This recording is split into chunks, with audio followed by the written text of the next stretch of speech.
ओम नारायणाय परिपूर्णगुणार्णवाय विश्वोदय स्थितिलयोन्नियतिप्रदाय ज्ञानप्रदाय विबुधासुरसौख्यदुःख सत्कारणाय वितताय नमो नमस्ते। अभ्रमं भंगरहितं अजडं विमलं सदा आनन्दतीर्थमतुलं भजे तापत्रयापः। भवति यदनुभावादेडमूकोऽपि वाग्मी जडमतिरपि जन्तुर्जायते प्राज्ञमौलिः सकलवचनचेतो देवता भारती स मम वचस्य निधत्तां सन्निधिं मानते।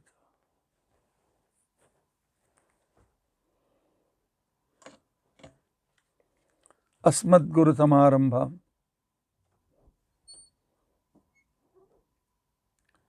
टीकाकृत्पादमध्यगां श्रीमदाचार्यपर्यन्तां वन्दे गुरुपरम्परां।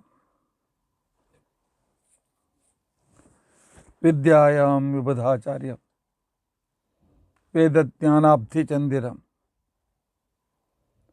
दुर्मतध्वान्तमार्ताण्डं सत्यध्यानमुनिं भजे। 50 सततं रामपूजकः श्री सत्यप्रमोद गुरुराट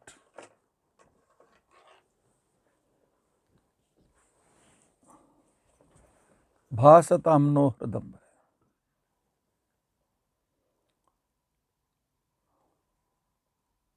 बन्धुस्त्वं गुरुरिष्टदैवतमिति त्वत्पादपङ्केरुहं प्राप्तं मां परिपालयेति सततं याचे निबद्धाञ्जलिः। चित्तं मद्गुणदोषचिन्तनविधौ नूनं मनां मा कृथाः श्री सत्यात्मगुरो त्वदङ्घ्रियुगलं हित्वा न मे सद्गति। यैरहं शुकवत् सम्यक् शिक्षितोऽस्मि कृपालभिः तान् वन्दे धेनुपाचार्यान् तत्त्वज्ञानार्थसिद्धये।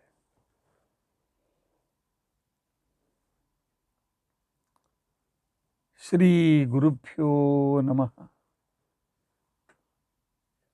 हरिः ओम हरिः ओम हरिः ओम। स्वस्तिस्तु असेडसन्मङ्गलानि सन्तु। श्लोकैकश्रवणपठनमात्रेण वक्तुश्च श्रोतॄणां निखिलकलिकृतकल्मषापनोदनपटुतरे धर्माद्यखिलपुरुषार्थसाधनीभूते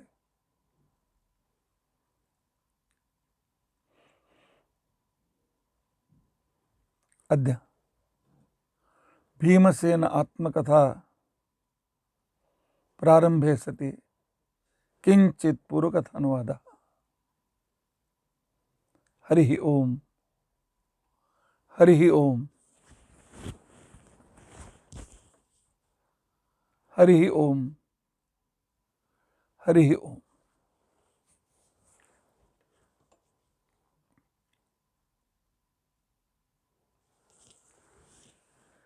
हरे राम राम राम हरे हरे, हरे कृष्ण कृष्ण कृष्ण हरे हरे, हरे राम राम राम हरे हरे, हरे कृष्ण कृष्ण कृष्ण हरे हरे, हरे राम राम राम हरे हरे, हरे कृष्ण कृष्ण कृष्ण हरे हरे, ಹರೇ ರಾಮ ಹರೇ ರಾಮ ರಾಮ ರಾಮ ಹರೇ ಹರೇ. ಹರೇ ಕೃಷ್ಣ ಹರೇ ಕೃಷ್ಣ ಹರೇ ಕೃಷ್ಣ ಕೃಷ್ಣ ಕೃಷ್ಣ ಹರೇ ಹರೇ. ಹರೇ ರಾಮ ರಾಮ ರಾಮ ಹರೇ ಹರೇ. ಹರೇ ಕೃಷ್ಣ ಕೃಷ್ಣ ಕೃಷ್ಣ ಹರೇ ಹರೇ. ಶ್ರೀ ಗುರುಭ್ಯೋ ನಮಃ. ಹರಿ ಓಂ ಹರಿ ಓಂ ಹರಿ ಓಂ.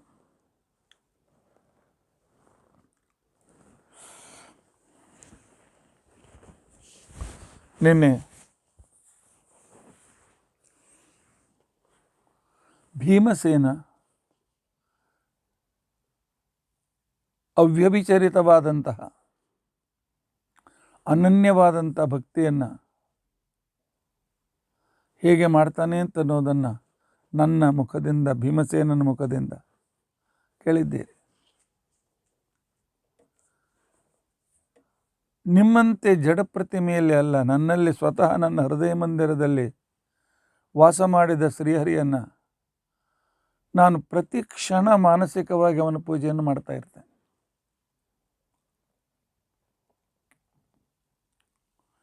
ಆ ಮಾನಸ ಪೂಜೆಯಲ್ಲಿ ಅರ್ಪಿಸುವ ಹೂಗಳು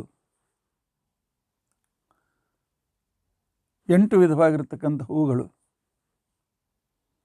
ಅಹಿಂಸಾ, ಪ್ರಥಮಂ ಪುಷ್ಪಂ ಪುಷ್ಪಂ ಇಂದ್ರಿಯ ನಿಗ್ರಹ, ಸರ್ವಭೂತದಯಾ ಪುಷ್ಪಂ, ಕ್ಷಮಾ ಪುಷ್ಪಂ ವಿಶಿಷ್ಯತೆ,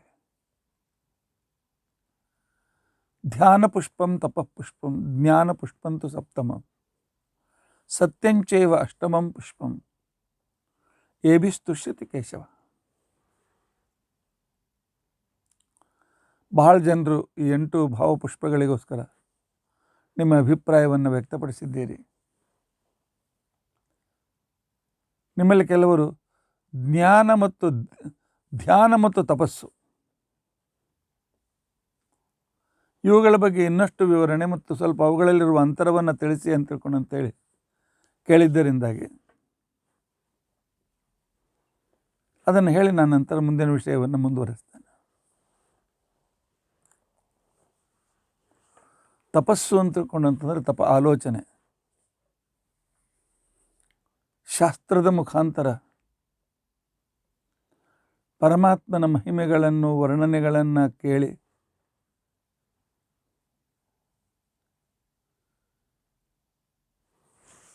ಈ ಪರಮಾತ್ಮನ ಈ ಗುಣದಿಂದ ಸಹಿತನಾದ ಭಗವಂತನ ರೂಪ ಹೀಗಿರಬಹುದು, ಈ ಪರಮಾತ್ಮನ ಗುಣಗಳಿಂದ ಇಷ್ಟು ರೀತಿಯಿಂದ ಪರಮಾತ್ಮ ಜಗತ್ತಿಗೆ ಉಪಕಾರ ಮಾಡ್ತಿರಬಹುದು ಅಂಥೇಳಿ ಆ ಗುಣ ಕ್ರಿಯಾ ರೂಪಗಳನ್ನು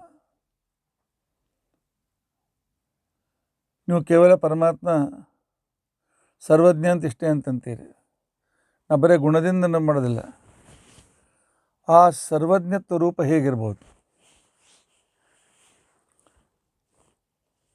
ಸ್ವಲ್ಪ ವಿಚಾರ ಮಾಡದೆ ಎಲ್ಲ ವಿಷಯ ಅವನಿಗೆ ಜ್ಞಾತವಾಗ್ತದೆ. ಈ ಸದ್ಯಕ್ಕೆ ನಾನೇನು ವಿಚಾರ ಮಾಡ್ತಾ ಇದ್ದೇನೆ, ನಾನು ಏನು ಹೇಳಬೇಕಂತಂದಿದ್ದೇನೆ, ವಿಷಯಗಳನ್ನು ಹೇಗೆ ಜೋಡಿಸ್ತೇನೆ, ಈ ನಂತರ ಈ ರೀತಿ ವಿವರಣೆಗೆ ಈ ಅರ್ಥ ಇರ್ಬೋದು ಅಂತನ್ನೋದನ್ನು ಹಿಂದೆ ಓದಿದ್ದನ್ನು ಕೇಳಿದ್ದನ್ನು ಸ್ಮರಣೆ ಮಾಡಿಕೊಂಡು ಅದನ್ನು ಜೋಡಿಸ್ತಿರ್ಬೋದು ಮನಸ್ಪಟಲ್ನಲ್ಲಿ. ಇದೆಲ್ಲೂ ಭಗವಂತನಿಗೆ ಗೊತ್ತು, ನಾನೊಬ್ಬನಲ್ಲ, ಅನಂತ ಜೀವರಾಶಿ. ಆ ಪರಮಾತ್ಮನ ಆ ಒಂದು ವಿಸ್ತಾರತೆ ಹೇಗಿರಬೇಕು ಕಲ್ಪನೆ ಮಾಡಿಕೊಳ್ಳಿ. ನಾನು ಒಂದು ವಿಷಯದ ಬಗ್ಗೆ ಇನ್ನೂ ಸೂಕ್ಷ್ಮ ಚಿಂತನೆ ಮಾಡಿ ಒಂದು ನಿರ್ಣಯಕ್ಕೆ ಬರ್ತೇನೆ. ಇದಕ್ಕೋಸ್ಕರ ನಾನು ಅನೇಕ ಶಾಸ್ತ್ರಗಳ ಸಹಾಯವನ್ನು, ಅನೇಕ ಜನರ ಉಪದೇಶದ ಸಹಾಯವನ್ನು ಅನೇಕ ಜನ್ಮದ ಸ್ಮೃತಿಯ ಸಹಾಯವನ್ನು ನಾನೇನು ತೆಗೆದುಕೊಳ್ತೇನೆ. ಪರಮಾತ್ಮನ ಆ ಒಂದು ವಿಶಿಷ್ಟವಾಗಿರ್ತಕ್ಕಂಥ ವೈಶಿಷ್ಟ್ಯದ ಸಚ್ಚಿತ್ ಆನಂದ ಆಗಲಿ, ಯಾವುದಾದ್ರೂ ಒಂದಾಗಲಿ, ಆ ಒಂದು ಕಾನ್ಸೆಪ್ಟ್ ಕ್ಲಿಯರ್ ಮಾಡೋದಕ್ಕೋಸ್ಕರ ಏನು ಚಿಂತನೆ ಇದೆ ಅಲ್ಲ, ಈ ಚಿಂತನೆಗೆ ತಪಸ್ಸು ಅಂತ ಕರೀತಾರೆ. ಈ ಚಿಂತನೆ ಇವತ್ತು ಸ್ವಲ್ಪ ಗೊತ್ತಾಯಿತು, ಇನ್ನು ಮುಂದೆ ಇನ್ನು ಮುಂದೆ ಇನ್ನು ಮುಂದೆ. ಇವತ್ತು ಪರಮಾತ್ಮನ ಹಸನ್ಮುಖ ಮುಂದೆ ಬಂತು. ಆ ಹಾಸದ ಹಿಂದೆ ಏನರ್ಥ ಇದೆ? ಏನಪ್ಪ ಪರಮಾತ್ಮ ನಮ್ಮನ್ನು ನೋಡಿ ಇವರು ಎಷ್ಟು ಮೂರ್ಖರಿದ್ದಾರೆ ಅಂತ ತಿಳ್ಕೊಂಡು ಅಂತ ಹೇಳಿ ವ್ಯಂಗ್ಯದಿಂದ ನಗ್ತಾ ಇದ್ದಾನೆಯಾ? ಅಥವಾ ಏನಪ್ಪ ಈ ಹುಡುಗರಿಗೆ ಏನು ಹೇಳೋದು ತಿಳಿಯೋದಿಲ್ಲ ಅಂತ ತಿಳ್ಕೊಂಡು ಅಂತೇಳಿ ನಮ್ಮ ಅಜ್ಞಾನವನ್ನು ನೋಡಿ ನಗ್ತಾ ಇದ್ದಾನೆಯಾ? ಅಥವಾ ತನ್ನ ಆನಂದಪೂರ್ಣವಾಗಿರ್ತಕ್ಕಂತಹ ತನ್ನ ಸಂತೃಪ್ತಿಯನ್ನು ವ್ಯಕ್ತಪಡಿಸೋದಕ್ಕೋಸ್ಕರ ನಗ್ತಾ ಇದ್ದಾನೆಯಾ? ಅಥವಾ ಮಹಾಲಕ್ಷ್ಮೀ ದೇವಿಗೆ ಸಂತೋಷ ಪಡಲಿಕ್ಕೆ ನಗ್ತಾ ಇದ್ದಾನೆಯಾ? ಗುಣಗಳ ಜೊತೆಗೆ ಆ ರೂಪ ಹೇಗಿರಬಹುದು, ಆ ರೂಪದ ಹಿಂದೆ ಯಾವ ಕ್ರಿಯೆ ಇರಬಹುದು, ಇದು ಭೀಮಸೇನಿಗೆ ಗೊತ್ತು. ಭಾರತೀ ದೇವಿಗೆ, ಸರಸ್ವತಿ ದೇವಿಗೆ ಗೊತ್ತು. ಭೀಮಸೇನಿಗೆ ಅಂದರೆ ವಾಯುದೇವರಿಗೆ, ಬ್ರಹ್ಮದೇವರಿಗೆ ಗೊತ್ತಿದೆ ಅಂತ ಅರ್ಥ. ಬರೀ ಕ್ರಿಯಾ ಅಲ್ಲ, ಕ್ರಿಯಾ ವಿಶೇಷಗಳು ಕೂಡ. ಗುಣಕ್ರಿಯಾ, ಕ್ರಿಯಾ ವಿಶೇಷಗಳು. ಆ ಕ್ರಿಯಾ ವಿಶೇಷದ ಹಿಂದೆ ಇರತಕ್ಕಂತಹ ಭಗವಂತನ ಭಾವನೆಗಳು, ಅವನ ಅನುಗ್ರಹದಿಂದ ಅವುಗಳನ್ನು ತಿಳ್ಕೊಳ್ಳೋ ಸಾಮರ್ಥ್ಯವೂ ಕೂಡ ವಾಯುದೇವರಿಗಿದೆ. ಇದು ತಪಸ್ಸು ಅಂತ ತಿಳ್ಕೊಂಡು ಅನಿಸ್ಕೊಳ್ತದೆ.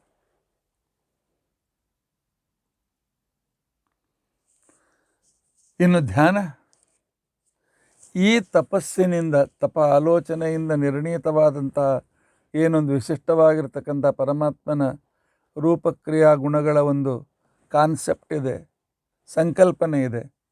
ಈ ಸಂಕಲ್ಪನೆಯನ್ನು ಕಾಣ್ತಾ ಆನಂದದಿಂದ ನನ್ನನ್ನು ನಾನು ಮರೆಯುವಿಕೆ, ಅದನ್ನೇ ಪುನಃ ಪುನಃ ಪುನಃ ಪುನಃ ಪುನಃ ಪುನಃ ನೋಡಿ ಆನಂದ, ತೃಪ್ತಿ ತೃಪ್ತಿ ತೃಪ್ತಿ ತೃಪ್ತಿಯನ್ನು ಪಡೆಯೋದಕ್ಕೆ ಧ್ಯಾನ ಅಂತ ತಿಳ್ಕೊಂಡು ಅಂತೇಳಿ ಕರೀತಾರೆ.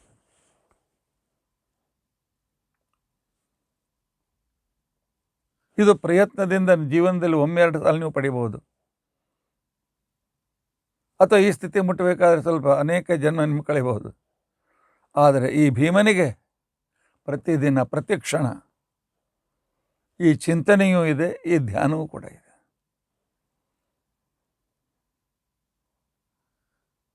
ಅದಕ್ಕೋಸ್ಕರ ತಪಃಪುಷ್ಪಂ ಧ್ಯಾನ ಪುಷ್ಪಂ ತಪಃಪುಷ್ಪಂ, ಇದರ ಸ್ಥಿರತೆ, ಇದರ ಅನುಭವವೇ ಜ್ಞಾನ. ಮತ್ತು ಈ ಜ್ಞಾನದ ಪರಿಧಿ ಪರಮಾತ್ಮ ನಮಗೆಷ್ಟು ಯಾವ ರೀತಿಯಾಗಿರ್ತಕ್ಕಂಥ ಅಧಿಕಾರ ಕೊಟ್ಟಿದ್ದಾನೆ ಆ ಪರಿಧಿಯೊಳಗೆ ಇರ್ತಕ್ಕಂಥ ಆ ಒಂದು ಶಾಸ್ತ್ರೋಕ್ತ ಸತ್ಯವಾದ ಮಾರ್ಗ ಅಂತ ತಿಳ್ಕೊಂಡಂತ ಹೇಳಿದೆ, ಅದು ಸತ್ಯ ಅಂತ ತಿಳ್ಕೊಂಡಂತ ಅನಿಸ್ಕೊಳ್ತಾರೆ.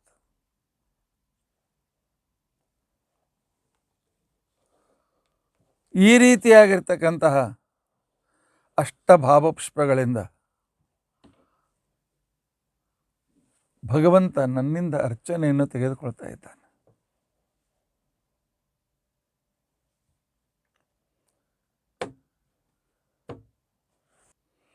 ಇದು ತಪಸ್ಸು ಮತ್ತು ಜ್ಞಾನದ ಬಗ್ಗೆ ಇರತಕ್ಕಂಥ ಸಾಮಾನ್ಯ ಒಂದು ಪರಿಕಲ್ಪನೆ.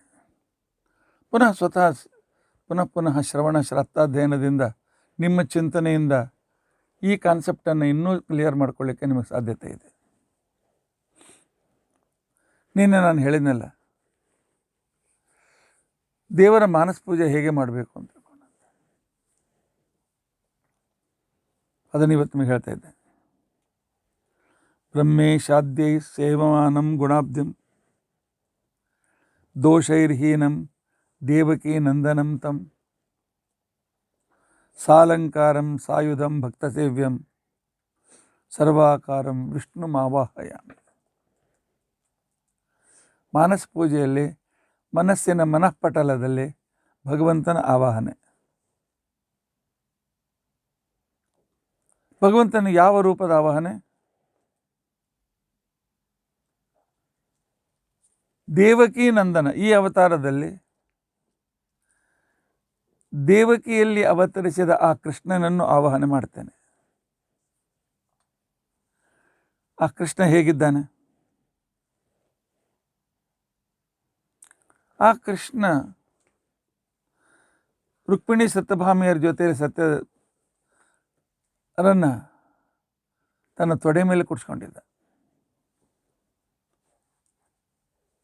ಈ ಚಿಂತನೆಯನ್ನೇ ಹೆಣ್ಣುಮಕ್ಕಳು ಆಗಲಿ ಮತ್ತು ಗಂಡಸರಾಗಲಿ ಕ್ಲೀಂ ಕೃಷ್ಣಾಯ ನಮಃ ಅಂತಿಕೊಂಡಂತ ಹೇಳಿ ಅನ್ನುವ ಗುರುಮಂತ್ರದ ಜಪದ ಸಂದರ್ಭದಲ್ಲಿ ಈ ರೂಪವನ್ನೇ ಚಿಂತಿಸಬೇಕು. ಪದ್ಮಾಸನದಲ್ಲಿ ಕೂತ್ಕೊಂಡಿದ್ದಾನೆ. ಒಂದು ತೊಡೆ ಮೇಲೆ ರುಕ್ಮಿಣಿಯನ್ನು, ಇನ್ನೊಂದು ತೊಡೆ ಮೇಲೆ ಸತ್ಯಭಾಮನನ್ನು ಕುಡಿಸ್ಕೊಂಡಿದ್ದಾನೆ.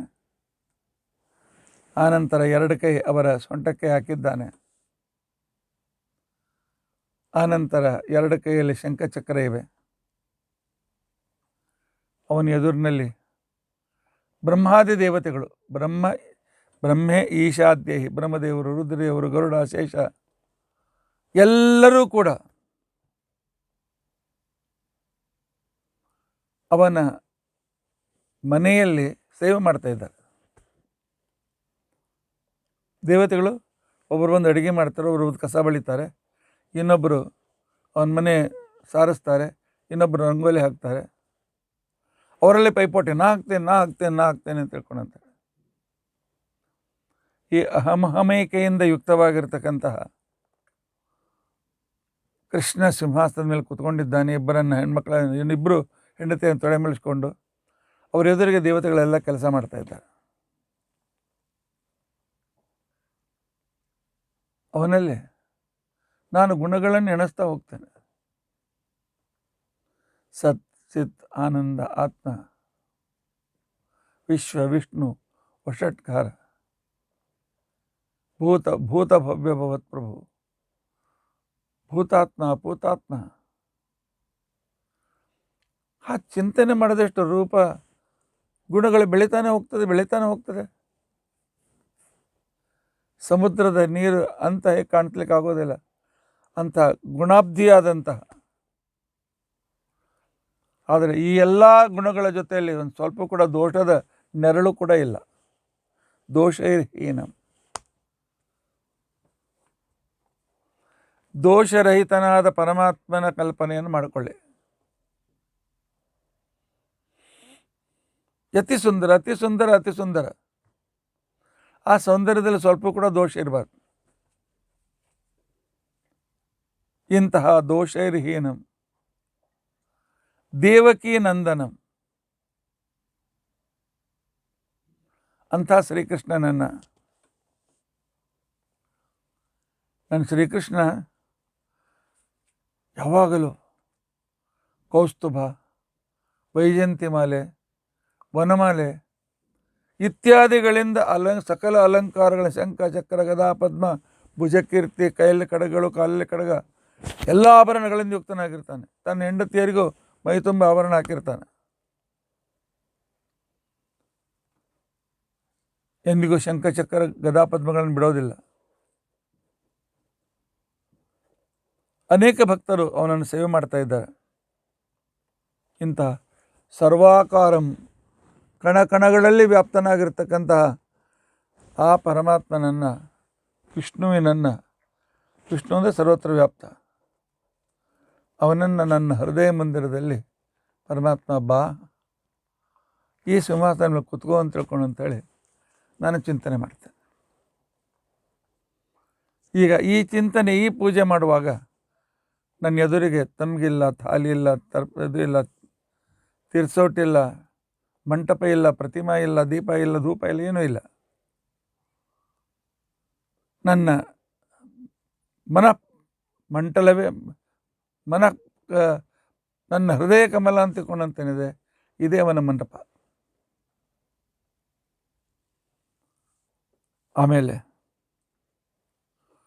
ಭಗವಂತನಿಗೆ ಪರಮಾತ್ಮ ಬಂದಿಯಲ್ಲ, ಭಾಳ ಸಂತೋಷ ಆಯ್ತು ಬಾ ಅಂಥೇಳಿ ಆನಂದಾಶ್ರು ಸುರಿಬೇಕು. ನಾನು ಪರದಕ್ಷಿಣೆ ಕೃಷ್ಣ ರುಕ್ಮಿಣಿ ಸಮೇತನಾಗಿ ಬರ್ತಾ ಇದ್ದಾನೆ. ನನ್ನ ಈ ಹೃದಯ ಮಂದಿರದಲ್ಲಿ ಆಸೀನನಾಗ್ತಾನೆ ಅಂತ ಚಿಂತನೆ ಮಾಡ್ತಾ ಇರುವಾಗ ಬಹಳ ದಿವಸಗಳ ನಂತರ ಮಗ ಬಂದರೆ ಕಣ್ಣಲ್ಲಿ ಹೇಗೆ ಆನಂದಾಶ್ರುಗಳು ಸುರಿತವೆಯೋ ಹಾಗೆ ದಳದಳ ಕಣ್ಣಲ್ಲಿ ಆನಂದಾಶ್ರು ಸುರಿಬೇಕು. ನನ್ನ ಹೃದಯದಲ್ಲಿ ಕಲ್ಪವೃಕ್ಷ, ಆ ಕಲ್ಪವೃಕ್ಷದಲ್ಲಿ ಹೃದಯ ಕಮಲದಲ್ಲಿ ಇದೆಲ್ಲ ಚಿಂತನೆ. ಒಂದು ರತ್ನ ವಜ್ರ ಖಚಿತವಾದ ಆಸನ ಇದೆ, ಬಂಗಾರದಿಂದ ಮಾಡಿ ವಜ್ರ ರತ್ನಗಳಿಂದ ಅದನ್ನು ಅಲಂಕರಿಸಲ್ಪಟ್ಟಿದೆ. ಅತಿ ಮೆತ್ತಗಾಗಿರ್ತಕ್ಕಂಥ ಥರ ಥರದ ಬಟ್ಟೆಗಳನ್ನು ಅದರ ಮೇಲೆ ಹಾಸಿದೆ. ಇಂಥ ಈ ಸಿಂಹಾಸನವನ್ನು ಸ್ವೀಕರಿಸಿ ಪ್ರಭು.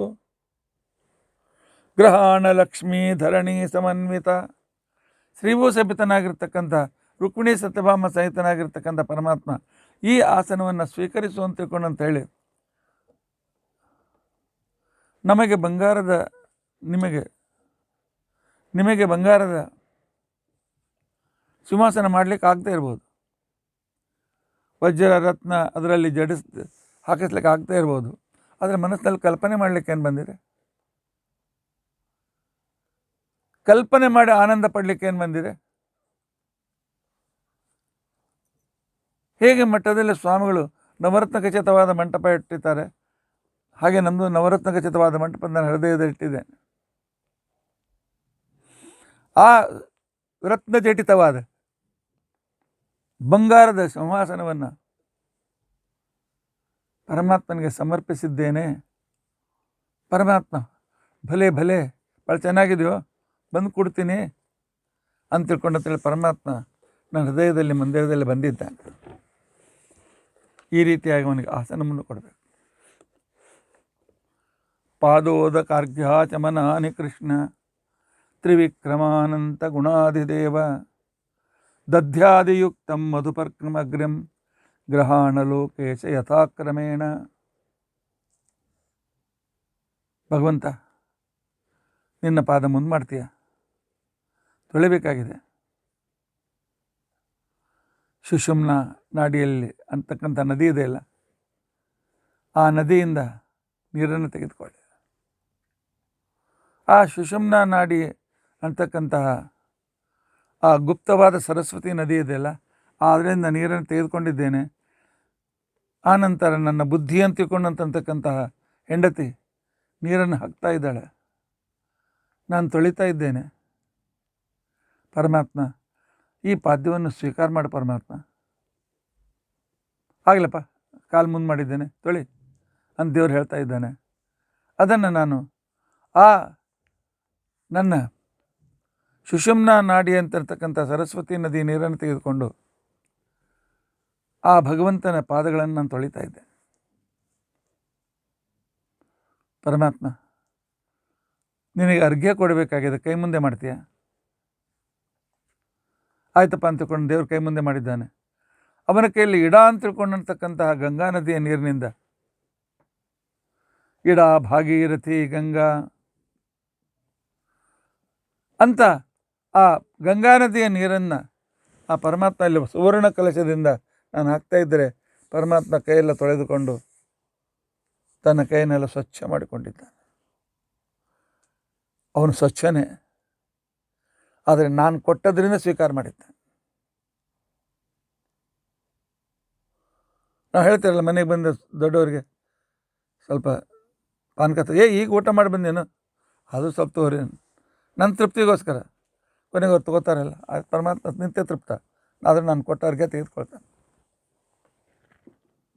ಪರಮಾತ್ಮ ಆಚಮನವನ್ನು ಮಾಡಬೇಕು. ಆಚಮನ ಮಾಡು. ಆಚಮನ ಅಂತ ತಿಳ್ಕೊಂಡಂತಂದರೆ ಒಂದು ಉದ್ದು ಕಾಳು ಮುಳುಗುವಷ್ಟು ಮಾತ್ರ ನೀರನ್ನು ಕೈಯಲ್ಲಿ ಹಾಕಿಕೊಂಡು ತುಟಿಗೆ ಹತ್ತಲ್ಲ, ತುಟಿಯ ತುದಿಗೆ ಈ ಭಾಗ ಬರಬೇಕು, ಆಗ್ಬೇಕು, ನೆಕ್ಬಾರ್ದು, ಎಂಜಲ್ ಆಗಬಾರ್ದು. ಆ ಎಂಜಲ್ ಆಗಿರ್ತಕ್ಕಂಥದ್ದನ್ನು ಮತ್ತೆ ಮುತ್ತವನ್ನು ಅರ್ಗೆ ಪಾತ್ರೆ ಹೇಗೆ ಕೈ ತೊಳ್ಕೊಳ್ಳಿಕ್ಕಾಗ್ತದೆ? ಎಂಜಲ್ ಮಾಡಬಾರ್ದು. ಆ ರೀತಿಯಾಗಿರ್ತಕ್ಕಂಥ ರೀತಿಯಲ್ಲಿ ಆಚಮನ, ನಮಗೆ ಆಚಮನ ಬೇಕು. ಸಮಂತಾತ್, ಸಂಪೂರ್ಣ ಶರೀರವನ್ನು ದಲ್ಲಿ ಇರತಕ್ಕಂಥ 24 ಕೇಶವಾದ 24 ರೂಪಗಳನ್ನು ತೃಪ್ತಿಪಡಿಸುವುದಕ್ಕೋಸ್ಕರ ತೆಗೆದುಕೊಳ್ಳುವ ಆ 3 ತೀರ್ಥಸೌಟದ ನೀರು, ಉದ್ದು ಕಾಳು ಮುಳುಗುವಷ್ಟು ಮಾತ್ರ ಇರುವ ನೀರು ನನ್ನ 24 ತತ್ವಗಳನ್ನು ಶುದ್ಧಗೊಳಿಸ್ತದೆ. ಪರಮಾತ್ಮನಿಗೆ 24 ತತ್ವ ಇಲ್ಲ, ಅವನಲ್ಲಿ ಆಚಮನ ಯಾಕೆ ಇಲ್ಲ? ನಾವು ಕೊಡ್ತೀವಿ ಅಂತ ತಿಳ್ಕೊಳ್ತಾನೆ ಪರಮಾತ್ಮ. ಆಚಮನನ್ನು ಸ್ವೀಕರಿಸು ಕೃಷ್ಣ, ನನ್ನ ಮೇಲೆ ಕರುಣೆ ಮಾಡಿ ತೆಗೆದುಕೊಳ್ತಾ ಇದ್ದೀವೋ ಪರಮಾತ್ಮ, ನನಗೆ ಗೊತ್ತಿದೆ ಇಲ್ಲದೆ ಇದ್ರೆ ತ್ರಿವಿಕ್ರಮ, ನಿನಗೆ ನನ್ನ ಈ ಕೊಡುವ ನೀರಿನಿಂದ ಪ್ರಯೋಜನ ಏನಿದೆ? ನನಗೆ ನಿನ್ನ ಪಾದದಿಂದಲೇ ನಖದ ತುದಿಯಿಂದಲೇ ಆ ಗಂಗಾದೇವಿ ಪ್ರತ್ಯಕ್ಷಲಾದ್ಲಲ್ಲ. ನಿನಗೆ ನಾನು ಕೊಡುವ ಈ ತೀರ್ಥೋಟಿನ ಆಚಮನ ತೃಪ್ತಿ ತರ್ತದೆ? ನಿತ್ಯ ತೃಪ್ತ ನೀನು, ಅದು ನನಗೋಸ್ಕರ ಸ್ವೀಕರಿಸ್ತಾ ಇದೆಯಲ್ಲ ಪರಮಾತ್ಮ. ಅನಂತ ಗುಣಗಳಿಂದ ಕೂಡಿದ ಪರೋಪಕಾರಿಯಾದ ಶ್ರೀಹರಿ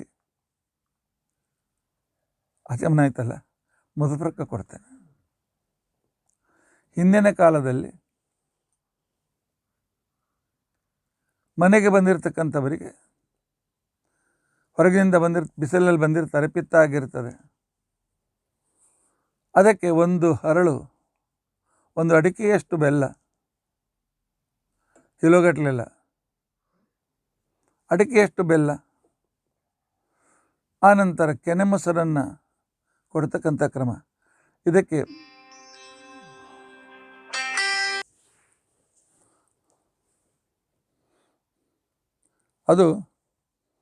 ಅದಕ್ಕೆ ದಧಿಮಧ್ವಾಜ್ಯ ಸಹಿತಂ, ಬೆಲ್ಲ ಹಾಕೋಕ್ಕಿಂತ ಶುದ್ಧ ಜೇನುತುಪ್ಪ ಸಿಕ್ಕರೆ ಮೊಸರಿನಲ್ಲಿ ಸ್ವಲ್ಪ ಜೇನುತುಪ್ಪ ಹಾಕಿ, ಜೇನುತುಪ್ಪನ ಅರ್ಧದಷ್ಟು ತುಪ್ಪ ಹಾಕಿ,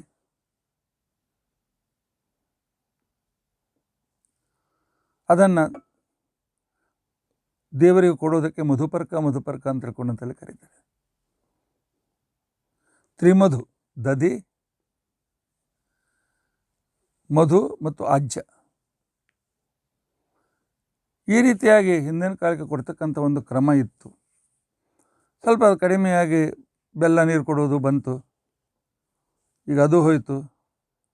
ಮತ್ತು ನಿಮಗೆಲ್ಲ ಅಭ್ಯಾಸ ಇದೆಯಲ್ಲ, ನಮ್ಮ ಶಾಸ್ತ್ರ ಇಂಪಾರ್ಟೆಂಟ್ ಇಲ್ಲ, ನಿಮಗೆ ಬ್ರಿಟಿಷರು ಹೇಳಿದ್ದೇನೆ ಪ್ರಮಾಣ. ಅದಕ್ಕೋಸ್ಕರ ಚಹಾ, ಕಾಫಿ ಯಾವುದು ನಿಮ್ಮ ಬ್ರೇನನ್ನು ಕ್ರಮವಾಗಿ ಸ್ಲೋ ಪಾಯ್ಸನ್ ಹಾಳು ಮಾಡ್ತದೆ, ಅದನ್ನು ಇವತ್ತಿನ ದಿವಸ ನೀವೆಲ್ಲ ಅತಿಥಿಗಳಿಗೆ ಮನೆಗೆ ಬಂದಮೇಲೆ ಚಹಾ ಕೊಡದೇ ಇದ್ರೆ ಹೇಗ್ರಿ, ಕಾಫಿ ಕೊಡದೇ ಇದ್ರೆ ಹೇಗೆ? ಅವ್ರ ಮನೆಗೆ ಚಹಾನೂ ಸಿಗಲಿಲ್ಲರಿ ಅನ್ನಲಿ ಪರವಾಗಿಲ್ಲ. ಯಾಕೆಂತಂದರೆ ಅವ್ರು ಏನಾರು ಅಂದರೆ, ನೋಡ್ರಿ ನಿಮಗೆ ನಮ್ಮ ಮನ್ಯಾಗ ವಿಷ ಸಿಗಲಿಲ್ಲ ಅಂತಂತೀರಿ ನೀವು, ಚಹಾದ ವಿಷ, ಕಾಫಿ ವಿಷ. ಪರಮಾತ್ಮನಿಗೆ ಮಧುಪರ್ಕ ನಾನು ಕೊಡ್ತೇನೆ. ದಧ್ಯಾದಿಯುಕ್ತಂ ಮಧುಪರ್ಕಂ ಅಗ್ರ್ಯಂ, ಒಳ್ಳೆ ಕೆನೆ ಮೊಸರು, ಅದರಲ್ಲೊಂದು 4-5 ಚಮಚ ಜೇನುತುಪ್ಪ, ಒಂದು ಅರ್ಧ ಅಥವಾ 1 ಚಮಚ ತುಪ್ಪ. ಇದು ಪಿತ್ತವನ್ನು ದೂರ ಮಾಡ್ತಕ್ಕಂಥ ಅದ್ಭುತವಾಗಿರ್ತಕ್ಕಂಥ ಕ್ರಮ. ಕೊನೆಗೆ ಇವತ್ತಿಗೂ ಉತ್ತರ ಪ್ರದೇಶದಲ್ಲಿ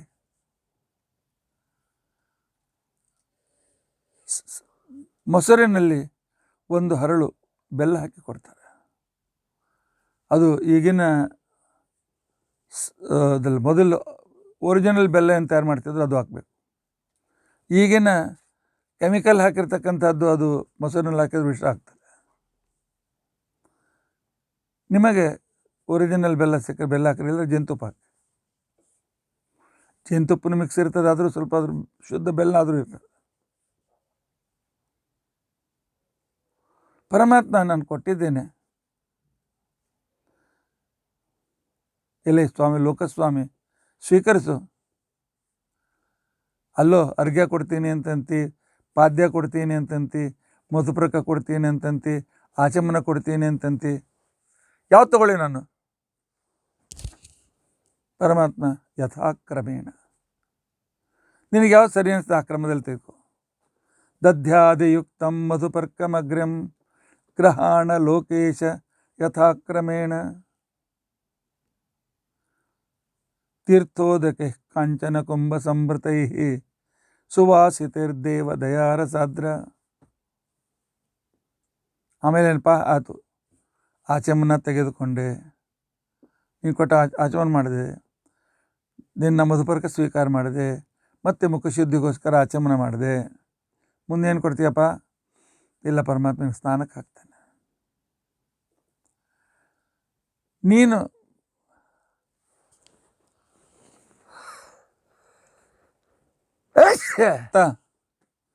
ನೀನು ನನಗೆ ಸ್ನಾನಕ್ಕೆ ಹಾಕ್ತೀಯ? ನನ್ನ ಪಾದದಿಂದಲೇ ಗಂಗಾ ನದಿ ಹುಟ್ಟಿದ್ದಾಳೋ, ನೀನು ನನಗೆ ನೀರು ಕೊಡ್ತೀಯ? ಹೌದು ಪರಮಾತ್ಮ, ನನಗೆ ಗೊತ್ತಿದೆ.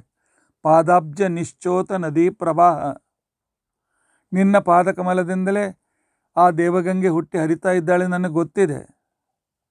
ಅದೇ ನೀರನ್ನು ನಾನು ಕಾಂಚನ ಕುಂಭ ಸಂಭೃತೈ ಬಂಗಾರದ ಕಲಶದಲ್ಲಿ ಸಂಗ್ರಹ ಮಾಡಿದ್ದೇನೆ ಪರಮಾತ್ಮ. ಅದರ ಜೊತೆಯಲ್ಲಿ ಸುವಾಸಿತೈ, ಆ ನೀರು ಸುವಾಸಿತವಾಗಬೇಕು ಅಂತ ತಿಳ್ಕೊಂಡು ಅಂತೇಳಿ ನಾನು ಅದರಲ್ಲಿ ಒಂದು ಸ್ವಲ್ಪ ಪಚಕರ್ಪೂರ, ಕೇಸರಿ, ಆನಂತರ ತುಳಸಿ, ಜಾಯಿಫಲ, ಜಾಜಿಕಾಯಿ ಒಂದು ಸ್ವಲ್ಪ ರಸ, ತೈಲದ ಭಾಗ, ಆನಂತರ ಮತ್ತೆ ಏಲಕ್ಕಿ, ಇವೆಲ್ಲ ದ್ರವ್ಯಗಳನ್ನು ಹಾಕಿದ್ದೇನೆ ಪರಮಾತ್ಮ. ಇಷ್ಟು ಸುವಾಸಿತ ದ್ರವ್ಯಗಳಿಂದ ಯುಕ್ತವಾದ ಈ ಸ್ನಾನವನ್ನು ಸ್ವೀಕಾರ ಮಾಡು. ಮಯಾರ್ಪಿತಂ ಸ್ನಾನಮದಂ ಗ್ರಹಣ ಪಾದಾಬ್ಜ ನಿಶ್ಚೋತ ನದಿ ಪ್ರವಾಹ. ಏನಪ್ಪ ನೀ ಹೇಳ್ದ ಕ್ಷಣಕ್ಕೆ ಮಾಡ್ತೀನಿ ಅಂತ ತಿಳ್ಕೊಂಡೇನು? ನಾ ಸ್ನಾನ ಮಾಡಿ ಬಂದೀನು. ಪರಮಾತ್ಮ ನಿತ್ಯ ಸ್ನಾತ ನೀನು. ಆದರೆ ನೀನು ದಯಾರಸಾರ್ದ್ರ, ನಿನ್ನ ದಯೆಯಿಂದ ನಿನ್ನ ಮನಸ್ಸು, ನಿನ್ನ ಹೃದಯ ಯಾವಾಗಲೂ ಒದ್ದೆಯಾಗಿರ್ತದೆ. ಅಂದರೆ ದಯೆಯಿಂದ ಯಾವಾಗಲೂ ತಾಜಾ ದಯೆಯಿಂದ ಕೂಡಿರ್ತದೆ. ನನಗೋಸ್ಕರ ನೀನು ಸ್ವೀಕಾರ ಮಾಡ್ತೀನಿ, ನನಗೆ ಗೊತ್ತಿದೆ ಪರಮಾತ್ಮ, ತಗೋ ಸ್ವೀಕಾರ ಮಾಡು ಅಂತ ತಿಳ್ಕೊಳಂತ. ಪರಮಾತ್ಮ ಹೃದಯ ಮಂದಿರದ, ಹೃದಯ ಕಮಲದ ಆ ರತ್ನ ಸಿಂಹಾಸನದ ಮೇಲೆ ಕುಳಿತುಕೊಂಡಿದ್ದಾನೆ. ಅಲ್ಲಿ ನಾನು ಆ ಸುವಾಸಿತವಾಗಿರ್ತಕ್ಕಂಥ ನದಿಯಿಂದ, ಅಲ್ಲಿರ್ತಕ್ಕಂಥ ನದಿ ಎಲ್ರಿ ಆಚಾರ, ಕಲಶ ಇಲ್ಲ, ನೀರಿಲ್ಲ, ಏನೂ ಇಲ್ಲ. ಇಲ್ಲ, ಇದು ಮಾನಸ ಪೂಜಾ. ಒಂದು ಒಳ್ಳೆ ಬಂಗಾರದ ಕಲಶ, ರತ್ನ ಖಚಿತವಾದ ಕಲಶ. ಕಲ್ಪನೆ ಮಾಡಲಿಕ್ಕೆ ಏನಾಗಿದೆ ನಿಮ್ಗೆ? ಅದರಲ್ಲಿ ಇಡಾ, ಪಿಂಗಳ, ಸುಷುಮ್ನ ಈ ತೀರ್ಥದಿಂದ ಹಾಕಿದ ನೀರು, ಆನಂತರ ಅದರಲ್ಲಿ ಇಲ್ಲಕ್ಕಿ ಎಲ್ಲ ಹಾಕಿದ್ದೇನೆ. ಪರಮಾತ್ಮ ಹೇಳ್ತಾನೆ, ನಂದೊಂದು ನಿಯಮ ಇದೆ, ನೀನು ಸ್ನಾನಕ್ಕೆ ಹಾಕಿದ್ರೆ ನಾನು ತೆಗೆದುಕೊಳ್ಳೋದಿಲ್ಲ. ಮತ್ತೇನು ಮಾಡೋಕ್ಕೆ ಪರಮಾತ್ಮ? ಲಕ್ಷ್ಮೀ ಕೈ ಕೊಡು. ಏನು ಕೊಟ್ಟರು ಲಕ್ಷ್ಮೀ ದ್ವಾರ ಬರಬೇಕು ನನಗೆ. ನನ್ನ ಹೆಂಡತಿ ಮೇಲೆ ನನಗೆ ಅಷ್ಟು ಪ್ರೀತಿ ಇದೆ. ಆದ್ದರಿಂದಾಗಿ ಆಯ್ತಪ್ಪ ಪರಮಾತ್ಮ, ಆಯ್ತು, ಶಂಖದಲ್ಲಿ ಅದು ಲಕ್ಷ್ಮೀದೇವಿ ಸನ್ನಿಧಾನ, ಅದ್ರ ಮುಖಾಂತರ ಬರೋಲ್ಲ ಅಭಿಷೇಕ ಮಾಡುವಂತ ಕೊಂಡ. ಆನಂತರ ನನ್ನ ಮನಸ್ಸಿನಲ್ಲಿದ್ದ, ನನ್ನ ಸ್ವಭಾವದಲ್ಲಿರ್ತಕ್ಕಂಥ ಸತ್ವಗುಣ ಅಂತಕೊಂಡಿರ್ತಕ್ಕಂಥ ಶುಭ್ರವಾದ ಶಂಖ ತೆಗೆದುಕೊಂಡೆ. ಅದರಲ್ಲಿ ಸಾಂಕಲ್ಪಿತವಾಗಿ ಇಡಾ, ಪಿಂಗಲ ಮೊದಲಾಗಿರ್ತಕ್ಕಂಥ ನಾಡಿಗತವಾದ ನೀರನ್ನು ಹಾಕಿದ್ದೇನೆ. ಪರಮಾತ್ಮನಿಗೆ ಅಭಿಷೇಕ ಮಾಡ್ತಾ ಇದ್ದೇನೆ. ಪರಮಾತ್ಮ ಹಾಕಪ್ಪ, ಆರಾಮಾಗಿದೆ, ಆರಾಮಾಯಿತು. ಅವ ಆರಾಮನೇ ಯಾವಾಗಲೂ ಆದರೂ ಹೇಳ್ತಿರ್ತಾನೆ. ಮಯಾರ್ಪಿತಂ ಸ್ನಾನಮಿದಂ ಗ್ರಹಾಣ ಪಾದಾಬ್ಜ ನಿಶ್ಚೋತ ನದಿ ಪ್ರವಾಹ. ಪರಮಾತ್ಮ, ನಾನು ಕೊಡುವ ನೀರು ನಿನಗೆಲ್ಲಿ, ನಿನ್ನ ಪಾದದಿಂದಲೇ ಗಂಗಾ ಹೊರಡ್ತಾಳೆ, ಆದರೆ ನನ್ನ ಮೇಲಿನ ಭಕ್ತಿಯಿಂದ ಸ್ವೀಕಾರ ಮಾಡ್ತಾ ಇದೆಯಲ್ಲ, ಸ್ವೀಕರಿಸು ಅಂತೇಳಿ ಪರಮಾತ್ಮನಿಗೆ ಕೂತ್ಕೊಂಡದ್ದು ನಾವು ಹಾಸಿಗೆ ಮೇಲೆ ಕೂತ್ಕೊಂಡಿರ್ಬೋದು, ಮಧ್ಯರಾತ್ರಿ ಎಚ್ಚರಾದಾಗ ಈ ರೀತಿ ಚಿಂತನೆ ಮಾಡ್ಬೋದು, ಇಲ್ಲ ಟ್ರೈನಲ್ಲಿ ಹೋಗ್ತಾ ಇದ್ರೂ ಕೂಡ ಚಿಂತನೆ ಮಾಡ್ಬೋದು, ಬಸ್ನಲ್ಲಿ ಹೋಗ್ತಾ ಇದ್ರೂ ಕೂಡ ಚಿಂತನೆ ಮಾಡ್ಬೋದು, ಎಲ್ಲಿ ಹೇಗಿದ್ದೀರಿ ಚಿಂತನೆ ಮಾಡ್ಬೋದು. ಸ್ವರ್ಣಾಚಲಂ ಚಿತ್ರ ವಿಚಿತ್ರ ಶೋಭಿತಂ ಕೌಶೇಯ ಯುಗ್ಮಂ ಪರಿಕಲ್ಪಿತಂ ತ್ವಯ. ಆಯ್ತಪ್ಪ, ಸ್ನಾನ ಆಯಿತು, ಇನ್ನೇನು ಮಾಡಬೇಕು? ಪರಮಾತ್ಮ, ರೇಷ್ಮೆ ವಸ್ತ್ರ ಕೊಟ್ಟಿದ್ದೇನೆ, ಒರೆಸ್ಕೋ. ನನಗೆ ಗೊತ್ತಿದೆ ನೀ ಆರಾಮ್ ಕೂತ್ಕೊಳ್ತಕ್ಕಂಥವನು. ಲಕ್ಷ್ಮೀ ಶ್ರೀದೇವಿ ಭೂದೇವಿ ಒರೆಸ್ತಾರೆ, ರುಕ್ಮಿಣಿ ಸತ್ಯಭಾಮ ಒರೆಸ್ತಾರೆ, ಗೊತ್ತಿದೆ ನನಗೆ. ಅಮ್ಮ, ದೇವ್ರ ಮೈಯನ್ನು ಒರೆಸ್ರಿ. ಒರೆಸ್ತಾದ ಕ್ಷಣಕ್ಕೇನೆ ಆ ಕಾಲದಲ್ಲಿ ಕೇವಲ ಬಂಗಾರದ ಕಡ್ಡಿಯಿಂದ ಮಾಡಿದ ಸ್ವರ್ಣಾಚಲಂ ಚಿತ್ರ ವಿಚಿತ್ರ ಶೋಭಿತಂ, ಅಚಲವಾದ ಸ್ವಲ್ಪ ಮಿಶ್ರ ಇಲ್ಲದ 24 ಕ್ಯಾರೆಟ್ ಶುದ್ಧ ಬಂಗಾರದ ದಾರದಿಂದ, ಅವುಗಳಿಂದ ಎಳೆ ತೆಗೆದು ಆ ಎಳೆಗಳಿಂದ ಚಿತ್ರ ವಿಚಿತ್ರ ಚಿತ್ರಗಳಿಂದ, ಡಿಸೈನ್ಗಳಿಂದ ಯುಕ್ತವಾಗಿರ್ತಕ್ಕಂಥ ಕೌಶೇಯ ಯುಗ್ಮ. ಒಂದು ಬಟ್ಟೆನ ಕೊಡೋದಿಲ್ಲ ಪರಮಾತ್ಮ, 2 ಕೊಡ್ತೇನೆ. ಅದೇ ಭಗವಂತನಿಗೆ ಒಂದೇ ವಸ್ತ್ರ ಸಮರ್ಪಣೆ, ಅದು 2 ವಸ್ತ್ರ ಸಮರ್ಪಣೆ ಮಾಡಬೇಕು.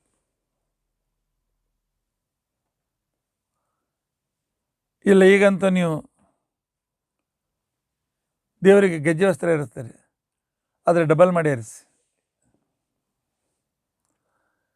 2 ಬಟ್ಟೆಗಳನ್ನು ಪರಮಾತ್ಮ ನಿನಗೆ ನಾನು ಸಮರ್ಪಣೆ ಮಾಡ್ತಾ ಇದ್ದೆ, ಸ್ವೀಕರಿಸು. ಆಯ್ತಪ್ಪ, ನೀ ಕೊಟ್ಟಿದ್ದೆ ಅಂತ ನಾನು ಸ್ವೀಕಾರ ಮಾಡ್ತೇನೆ. ಪರಮಾತ್ಮ ಅದನ್ನು ಉಟ್ಕೊಂಡಿದ್ದಾನೆ. ದಾಮೋದರ ಪ್ರಾವಣಂ ಗ್ರಹಾಣ. ಪರಮಾತ್ಮ, ಉತ್ತರೀಯ ವಸ್ತ್ರ ಕೊಡ್ತೇನೆ, ಹೊತ್ಕೊಳ್ತೇನೆ. ನೀನು ನಾನು ಕೊಟ್ಟು ಉತ್ತರೀಯ ವಸ್ತ್ರವನ್ನು ಹೊತ್ಕೋ ಪರಮಾತ್ಮ.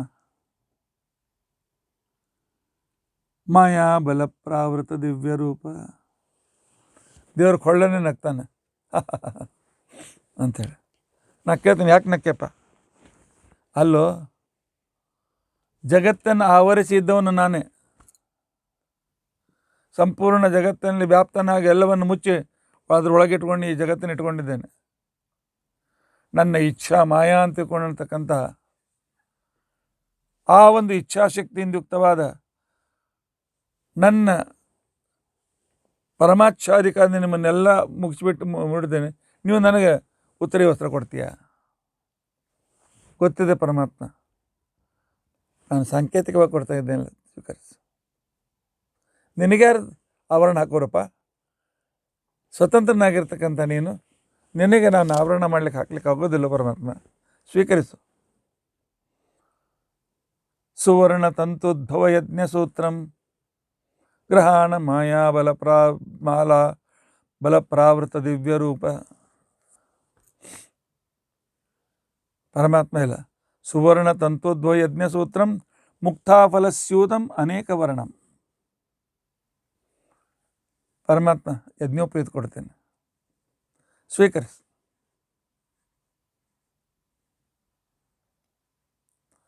ಯಜ್ಞೋಪವೀತ ಪರಮಾತ್ಮನಿಗೆ ಸಾಂಕೇತಿಕ, ನಮಗೆ ಅವಶ್ಯಕ.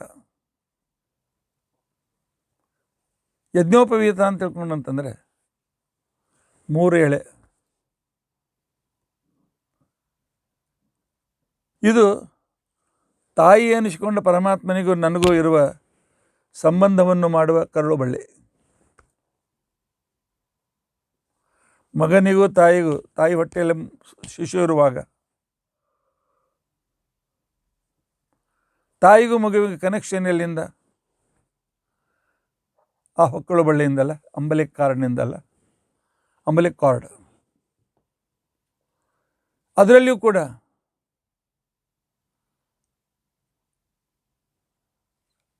ಮೂರು ರೀತಿಯಾಗಿರ್ತಕ್ಕಂಥ ರಕ್ತವನ್ನು ಸ್ವೀಕರಿಸುವ, ರಕ್ತವನ್ನು ವಿಸರ್ಜಿಸುವ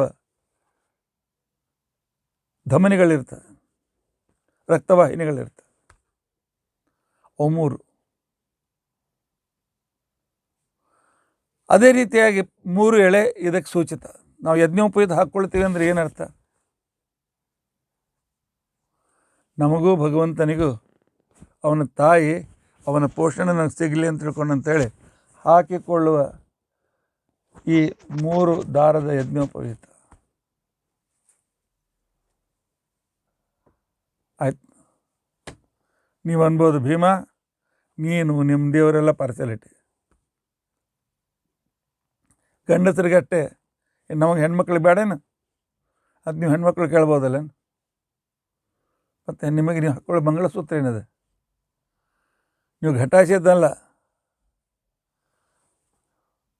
ಅದು ದಾರದಲ್ಲಿ ಆಗಿರ್ಬೇಕು. ಸೂತ್ರ ಈ ಸೂತ್ರಕರವಾಗಿರ್ತಕ್ಕಂಥದ್ದನ್ನು ಕೊರಳಲ್ಲಿ ಹಾಕ್ಕೊಳ್ತಕ್ಕಂತಹ ಮಂಗಳಸೂತ್ರ ಅಂದ್ರೆ ಒಂದೇ, ಯಜ್ಞೋಪವೀತ ಅಂತಂದ್ರೆ ಒಂದೇ. ಹೇಗೆ ಯಜ್ಞೋಪವೀತ ಇಲ್ಲದೆ ಧರ್ಮ ಕಾರ್ಯ ಮಾಡಲಿಕ್ಕೆ ಅಧಿಕಾರ ಇಲ್ಲವೋ, ಅದೇ ರೀತಿಯಾಗಿ ಮಂಗಳಸೂತ್ರವಿಲ್ಲದೆ ಇದ್ದರೆ ಧಾರ್ಮಿಕ ಕಾರ್ಯ ಮಾಡಲಿಕ್ಕೆ ಅಧಿಕಾರ ಇಲ್ಲ. ಹೋಗಲಪ್ಪ, ನೀನಂತ ಅಷ್ಟೇನು? ಪರಮಾತ್ಮ ನಾನು ಬಂಗಾರದ ಸೂಕ್ಷ್ಮ ಎಳೆಗಳನ್ನು ತೆಗೆದುಕೊಂಡು ಮತ್ತೆ ಅದನ್ನು ದಾರ ತಯಾರು ಮಾಡಿದ್ದೇನೆ. ಸುವರ್ಣ ತತ್ವೋದ್ಭವ ಯಜ್ಞ ಸೂತ್ರಂ. ಆನಂತರ ಅಲ್ಲಲ್ಲಿ ನಾನು ಈ ಮುತ್ತಿನ ಪುಡಿಯಿಂದ ತಯಾರಿಸಿದ ದಾರವನ್ನು ಕೂಡ ಹಾಕಿದ್ದೆ. ಅಂದರೆ ದಾರ ಮುತ್ತಿನ ಪುಡಿಯಿಂದ ಯುಕ್ತವಾಗಿದೆ. ಬೇರೆ ಬೇರೆ ಬಣ್ಣದ ಮುತ್ತುಗಳು. ಹೀಗಾಗಿ ಅನೇಕ ರೀತಿಯಿಂದ ಥಳ ಹೊಳಿತಾ ಇದೆ ಯಜ್ಞೋಪವೀತ. ಇಂಥ ಯಜ್ಞೋಪವೀತ ನಿನ್ನ ಕೊರಳಿಗೆ ಹಾಕ್ತಾ ಇದ್ದೆ. ನಮ್ಮ ಜನ್ಮದಲ್ಲಿ ನಾವು ಒರಿಜಿನಲ್ ಮುತ್ತು ಕಾಣದೇ ಇರಬಹುದು, ಆದರೆ ಕಲ್ಪನೆ ಮಾಡಲಿಕ್ಕೆ ಏನಾಗಿದೆ ಮಾಡಿ. ಸುವರ್ಣ ತಂತೋದ್ಭವ ಯಜ್ಞ ಸೂತ್ರಂ ಮುಕ್ತ ಫಲಸ್ಯೂತಮನೇಕ ವರ್ಣಂ. ಬಂಗಾರದ ತಂತುಗಳು, ಅವುಗಳನ್ನು ಮುತ್ತಿನ ಪುಡಿಯನ್ನು ಒದ್ದೆ ಮಾಡಿ ಅದರಲ್ಲಿ ಎದ್ದಿ ಅದರಿಂದ ಯುಕ್ತವಾಗಿ ಅದನ್ನು ದಾರ ಮಾಡಿ ಆ 3 ಎಳೆಗಳನ್ನು ಒಂದಕ್ಕೊಂದು ಕೂಡಿಸುವಾಗ ಅದನ್ನು ಸೇರಿಸಿದ್ದರಿಂದಾಗಿ ವಿಚಿತ್ರವಾಗಿ ಕಾಣ್ತಕ್ಕಂಥ ಯಜ್ಞೋಪವೀತ ನಿನಗೆ ಪರಮಾತ್ಮ ಕೊಡ್ತಾ ಇದ್ದೇನೆ, ಸ್ವೀಕರಿಸಿ. ನಿನಗೆ ಅವಶ್ಯಕತೆ ಇಲ್ಲ, ಆದರೆ ನಾವು ಕೊಡೋ ಸೇವೆಯನ್ನು ಸ್ವೀಕರಿಸುತ್ತಗೋಸ್ಕರ ನಮ್ಮ ಆಗ್ರಹಕ್ಕೆ ಸ್ವೀಕಾರ ಮಾಡ್ತಾ ಇದ್ದೆ ಪರಮಾತ್ಮ. ಬ್ರಹಾಣ ಭೋ ಸತ್ಕೃತಮುತ್ತರೀಯಂ ಸ್ವಕರ್ಮ ಸೂತ್ರಾಂತಕತೆ ನಮಸ್ತು. ಪರಮಾತ್ಮ ಇನ್ನೊಂದು 3 ಎಳೆ ಕೊಡ್ತೇನೆ. ಅಲ್ಲೋ ಹೊಕ್ಕಳ ಬಳ್ಳಿಯಲ್ಲಿ 3 ರೀತಿಯಾಗಿರ್ತಕ್ಕಂಥ ಧಮನಿಗಳಿರ್ತದೆ. ಮತ್ತು ನೀನು ಇನ್ನೊಂದು ಯಜ್ಞೋಪವೀತ ಇಲ್ಲ ಪರಮಾತ್ಮ, ಇದು ಉತ್ತರೀಯ ವಸ್ತ್ರಕ್ಕೋಸ್ಕರ. ಮದುವೆ ಆದ ನಂತರ, ಮದುವೆ ಆದ ಪೂರ್ವದಲ್ಲಿ ಯಾವಾಗ ಅವನು ಬ್ರಹ್ಮಚರ್ಯಾಶ್ರಮವನ್ನು ಬಿಡ್ತಾನೆ, ಆನಂತರ ಮದುವೆ ಆಗ್ತಾನೆ, ಆಗ ಅವನು ನೈವೇದ್ಯ, ವೈಶ್ವದೇವ ಇತ್ಯಾದಿ ಅನೇಕ ರೀತಿಯಾದ ಕಾರ್ಯಗಳನ್ನು, ಧರ್ಮ ಕಾರ್ಯಗಳನ್ನು ಮಾಡಬೇಕಾಗ್ತದೆ. ಧರ್ಮ ಕಾರ್ಯದಲ್ಲಿ ಉತ್ತರೀಯ ವಸ್ತ್ರ ಬಹಳ ಅನಿವಾರ್ಯ, ಹೊತ್ತುಕೊಳ್ಳುವುದು ಧೋತ್ರ ಅನಿವಾರ್ಯ. ನೀವು ಅನ್ಬೋದು, ಏನು ಭೀಮ 2 ಬಟ್ಟೆ ಹಾಕೊಳ್ಳಿಕ್ಕೆ ಸಮಯ ಜಾಗ ಎಲ್ಲಿದೆ? ಒಂದು ಮಡಿ ಉಟ್ಕೋತೀವ ಸಾಕಲ್ಲೇನು? ಒಂದು ಹಬಳಿ ಉಟ್ಕೊಂಡು ಪೂಜೆ ಮಾಡ್ತಿರ್ತೀವಿ. ಕೆಲವು ಕಡೆ ಬೇರೆ ಕಡೆಗೆ ಪದ್ಯ ಪಂಜೆ ಉಟ್ಕೊಂಡು ಮಾಡ್ತೀವಿ. ಪದ್ಯ ಪಂಜೆ ಬರಂಗಿಲ್ಲ, ಮಡಿಗೆ ಗೊತ್ತದ, ಅದ್ರ ಅನಿವಾರ್ಯ. ಮತ್ತು ಇನ್ನೊಂದು ತೊಗೊಂಬ ಅಂತ ಇಲ್ಲಿ ಏನು ತರುಣ? ಅದಕ್ಕೇ ನಮ್ಮ ಶಾಸ್ತ್ರಕಾರರು ನಿಮಗೆ ವ್ಯವಸ್ಥೆ ಮಾಡಿದ್ದು. ಇನ್ನೊಂದು 3 ಜನವರಿ, 2ನೇ ಜನವಾರದಲ್ಲ, ಅದು ಉತ್ತರೀಯ ವಸ್ತ್ರ ಇದ್ದಾಗ. ಅದಕ್ಕೆ ಯಾವಾಗ ಮನುಷ್ಯ ಉಪನಯನ ಅಧಿಕಾರವನ್ನು ಬಿಟ್ಟು ಗೃಹಸ್ಥಾಶ್ರಮ ಸ್ವೀಕಾರ ಮಾಡೋದಕ್ಕೋಸ್ಕರ ಸಮಾವರ್ತನ ಅಂತ ತಿಳ್ಕೊಂಡಂತ ಕರೀತಾರೆ. ನೀವು ಷೋಡಮಂಜುವಿ ಅಂತ ತಿಳ್ಕೊಂಡು ಅಂತೇಳಿ ಕರೆದಿದ್ದೀರಿ. ಅದನ್ನು ಹೋಗಿ ಷೋಢ ಹೋಗಿ ಸೋಡ ಆಗಿದೆ. ಆ ಸೋಡ ಮರಾಠಿಯ ಸೋಡವನ್ನು ಸೇರಿಸಿಕೊಂಡು ಮುಂಜುವಿಯನ್ನು ಬಿಡೋದು ಅಂತ ಅರ್ಥ ಮಾಡ್ಕೊಂಡಿದ್ದೀರಿ. ಸೋಡ ಮುಂಜುವಿ ಅಲ್ಲ, ಷೋಡ ಮುಂಜುವಿ. ಷೋಡ ಮುಂಜುವಿ ಅಂತ ತಿಳ್ಕೊಂಡಂತೇನು ಊಢ ಉತ್ತರೀಯ ವಸ್ತ್ರಕ್ಕೆ ಕಾರಣೀಭೂತವಾದ ಮುಂಜಾದಿಂದ ತಯಾರಿಸಿದ ಇನ್ನು 3 ಎಳೆಯ ಯಜ್ಞೋಪವೀತ ಹಾಕಿಕೊಳ್ತಕ್ಕಂಥ ಕ್ರಮ. ಆದ್ದರಿಂದ ಷೋಡ ಮುಂಜವಿ ಅದು ಪರ್ಯಾಯವಾಚಿಯಾಗಿ ಬಂದಿರತಕ್ಕಂಥದ್ದು. ಆದರೆ ನಿಜವಾಗಿಯೂ ಅದು ಸಮಾವರ್ತನ. ಆವರ್ತನ ಅಂತ ತಿಳ್ಕೊಂಡಂತಂದ್ರೆ ಏನು? ಆವರ್ತನ ಅಂತ ತಿಳ್ಕೊಂಡಂತಂದ್ರೆ ಬದಲಾಯಿಸೋದು ಅಂತ ಅರ್ಥ. ಸಮಾವರ್ತನ ಅಂದ್ರೆ ರಿಪೀಟ್ ಅಂತ ಅರ್ಥ. ಆವರ್ತಯ ಅಂತ ತಿಳ್ಕೊಂಡಂತಂದ್ರೆ ಏನು? ಆವರ್ತಯ ಅಂತ ತಿಳ್ಕೊಂಡಂತ ನೀವು ಭಕ್ರಿ ಮಾಡ್ತಿರ್ತಾರಲ್ಲ, ಅದನ್ನು ಚೇಂಜ್ ಮಾಡಿ ಉಲ್ಟಾ ಹಾಕುವಂತ ಅರ್ಥ. ಇದು ಸಮಾವರ್ತನ. ಯಜ್ಞೋಪವೀತ ಉಪನಯನ ಸಂಸ್ಕಾರವನ್ನು ಚೇಂಜ್ ಮಾಡಿ ಉಪನಯನ ಸಂಸ್ಕಾರವನ್ನು ಸ್ವೀಕರಿಸುವಂಥ ಅರ್ಥ. ಇದು ಸಮಾವರ್ತನ ಅಂತಂತಾರೆ. ನಿಮ್ಮ ಕಡೆಯಲ್ಲೆಲ್ಲ ಕೊಂಕಣ ಏರಿಯಾದಲ್ಲಿ ಇವತ್ತು ಉಪನಯನ ಮಾಡ್ತಾರೆ, 2 ದಿವಸ 4 ದಿವಸ ಬಿಟ್ಟು ಮತ್ತು ಷೋಡಮಂಜುವಿ ಮಾಡ್ತಾರೆ. ನಾನು ಕೇಳಿದೆ ಯಾಕಂತ. ವಿಶೇಷವಾಗಿ ಈ ರತ್ನಗಿರಿ ಅಂತ ಹೇಳ್ಕೊಂಡು ಗೋವಾ ತನಕ ಏನು ಗೋಕರ್ಣ ಬ್ರಾಹ್ಮಣ ಇದ್ದಾರೆ, ಅವರಲ್ಲಿ ಕೆಲವರಲ್ಲಿ ಪದ್ಯ ಹೊಸದಾಗಿ ಬಂದಿದೆ. ಇಲ್ಲರಿ ಸಂಧ್ಯಾವಂದನ ಮಾಡೋದಿಲ್ಲ, ಬಿಡೋಂಗಿಲ್ಲ. ಸುಮ್ಮನೆ ಮುಂಜು ಇದ್ರೆ ಆ ಮುಂಜು ಬಿಟ್ಟು ಮತ್ತೆ ಕ್ಯಾನ್ಸಲ್ ಮಾಡಿಬಿಡ್ತೀವಿ, ಇನ್ನು ಸಂಧ್ಯಾವನ ಮಾಡೋ ಅವಶ್ಯಕತೆ ಬೀಳಂಗಿಲ್ಲ ಅಂತ. ಮೂರ್ಖತನದ ಪರಮಾವಧಿ. ಮನುಷ್ಯ ಆಶ್ರಮಹೀನನಾಗಿರಬಾರ್ದು. ಹೀಗೂ ಸಂದರ್ಭ ಬಂದೆ ಅಂತ ನಿಮಗೆ ನಾನು ತಿಳಿಸಿ ಹೇಳ್ತೇನೆ. ಸಮಾವರ್ತನ ಯಾವಾಗ ಮಾಡಬೇಕು? ಕೆಲವು ಸಲ ಕೆಲವರು ತಿಂಗಳ ಹಿಂದೆ ಮಾಡ್ತಾರೆ, 15 ದಿವಸ ಹಿಂದೆ ಮಾಡ್ತಾರೆ.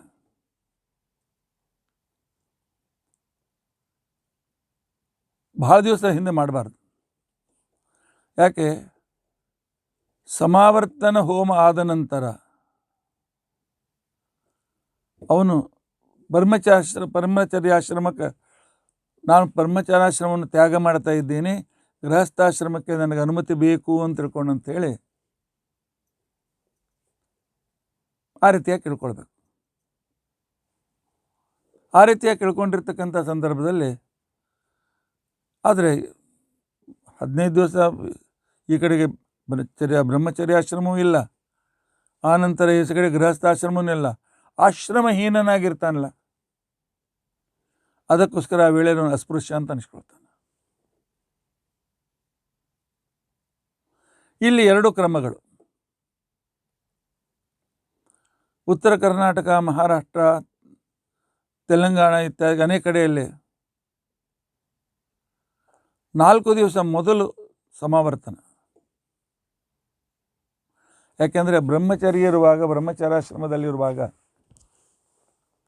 ಮನೆಯಲ್ಲಿ ಸೂತಕ, ವೃದ್ಧಿ ಸೂತಕ, ಮರಣ ಸೂತಕಗಳ ಬಂದಾಗ ಬ್ರಹ್ಮಚಾರಿ ದೋಷ ಇಲ್ಲ ಅಂತ ತಿಳ್ಕೊಂಡು ಅವನು ಮೈಲಿಗೆ ನಾವು ಕೂಡಿಸೋದಿಲ್ಲ. ತಂದೆ ತಾಯಿ ಮೈಲಿಗೆ ಕೂಡಲೇಬೇಕು, ಆ ಮಾತು ಬೇರೆ. ಉಳಿದ ಸಪೆಂಡರ ಸೂತಕ ಅಂತ ತಿಳ್ಕೊಂಡು ಏನಿರ್ತದೆ ಅವನು ಗ್ರಾಹ್ಯ ಆಗೋದಿಲ್ಲ. ಯಾಕೆ? ಹಿಂದಿನ ಕಾಲದಲ್ಲಿ ಗುರುಕುಲದಲ್ಲಿ ಇರ್ತಾ ಇದ್ದ, ಭಂಗ ಬರಬಾರ್ದು ಅಂತ ನಿಯಮ ಮಾಡಿದರು. ಆಗ ಮದುವೆ ಆಗುವವರೆಗೂ ಅವನು ಮೈಲಿಗೆಗಳನ್ನು ಪರಿಪಾಲನೆ ಮಾಡಿರೋದಿಲ್ಲ. ಆದ್ದರಿಂದಾಗಿ ತತ್ ಪ್ರತ್ಯಾಮ್ನಾಯ ಷೋಡಮಂಜುವೆ ಆಗಿ, ಅಂದರೆ ಸಮಾವರ್ತನಾಗಿ 3 ದಿವಸ ಅಶೌಚ, ಅವನು ದೇವರ ಪೂಜೆ ಇತ್ಯಾದಿಗಳನ್ನೆಲ್ಲ ಮಾಡದೆ ಅರ್ಘ್ಯವಾರಿಗೂ ಮಾತ್ರ ಸಂಧ್ಯಾವಂದನೆ ಮಾಡ್ತಾ ಆಶೌಚ ಪರಿಪಾಲನೆ ಮಾಡಬೇಕು. ಇಲ್ಲ ಇವತ್ತು ಷೋಡಮಂಜುವೆ ಮರುದಿವಸ ದೇವರ ಸಮಾರಾಧನೆ, ಅದರ ಮರುದಿವಸ ಮದುವೆ. ಮೈಲಿಗೆ ಒಳಗೆ ದೇವರ ಸಮಾರಾಧನೆ ಮಾಡ್ತೀರಾ? ಮೈಲಿಗೆ ಒಳಗೆ ಮದುವೆ ಮಾಡ್ತೀರಾ? ಇಲ್ಲ. ಮೈಸೂರು ಪ್ರಾಂತ ಮತ್ತು ಇನ್ನೂ ಕಡೆಗೆ ಬೆಂಗಳೂರು ಪ್ರಾಂತ ಆ ಕಡೆಯಲ್ಲಿ ತಂದೆ ತಾಯಿ ಜೊತೆಗೆ ಯಾವುದೇ ಮೈಲಿಗೆ ಬಂದರೂ, ವೃದ್ಧಿಸೋತಕ್ಕೆ ಬಂದರೂ ಕೂಡ ಬ್ರಹ್ಮಚಾರಿಗಳಿಗೂ ಕೂಡಿಸ್ತಾರೆ. ಆಗ ನೀವು ಬೇಕಾದರೆ ಅವತ್ತಿನ ದಿವಸ ಷೋಡಮಂಜು ಸಮಾವರ್ತನ ಅನ್ನೋ ಮದುವೆ ಹಿಂದಿನ ದಿವಸವೋ ಅಥವಾ ಮದುವೆ ದಿವಸವೋ ಈ ಕಾಶಿ ಯಾತ್ರೆ ಅಂತ ಅನ್ನೋ ಕ್ರಮ ಮಾಡ್ತಾರಲ್ಲ, ಆ ರೀತಿ ಮಾಡಬಹುದು. ಆದರೆ ಅವನನ್ನು ಉಪನಯನ ಆದಾಗಿನಿಂದಲೂ ವೃದ್ಧಿ ಸೂತಕಾದಿಗಳನ್ನು ಅವನ ಕಡೆಯಿಂದ ಪರಿಪಾಲನೆ ಮಾಡಿಸಿದ್ದರೆ ಹಿಂದಿನ ದಿವಸವೋ ಆ ದಿವಸವೋ ಸಮಾವರ್ತನ ಮಾಡಿ ಮದುವೆ ಮಾಡಬಹುದು. ಆದರೆ ಆ ರೀತಿಯಾಗಿ ನೀವು ಮೈಲಿಗೆ ಆಚರಣೆ ಮಾಡಿಸಿರದೇ ಇದ್ದರೆ ಕನಿಷ್ಠ 4 ದಿವಸ ಮೊದಲಾದರೂ ಸಮಾವರ್ತನ ಮಾಡಬೇಕು. 4 ದಿವಸ, ಭಾಳ ದಿವಸ ಮಾಡಬೇಕು. ಆದಷ್ಟು ಕಡಿಮೆ ಇದೆ. ಯಾಕೆ? ಅವನ ಆಶ್ರಮಹೀನನಾಗಿರ್ತಾನೆ. ಆನಂತರ 3 ದಿವಸವರೆಗೆ ಅವನು ತ್ರಿರಾತ್ರ 3 ರಾತ್ರಿವರೆಗೆ, ಅಂದರೆ 3 ದಿನ ಅಪವಿತ್ರನಾಗಿರ್ತಾನೆ.